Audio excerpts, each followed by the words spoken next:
During this time, I also experienced a long series of dreams, some more vivid than others. I'll get into the vivid ones later. The ones I encountered at this point weren't that striking. They felt as if I was dreaming in a fog. I found out later that during those 6 weeks, I came close to death. I decided to write this book to pass on to my children and grandchildren and those who follow them some knowledge of who their parents and grandparents were, where they came from, and what the world was like for the generations that preceded them. I believe that history is very important, and knowing your own history is important in understanding the world around you. I got to see her in the trauma room just before she was taken into surgery. The Paula I had breakfast with that morning wasn't there on the stretcher.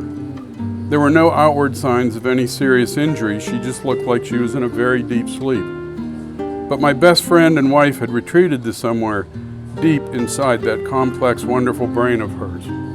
I feel like that the relationship that I had with my father also distorted my view of God.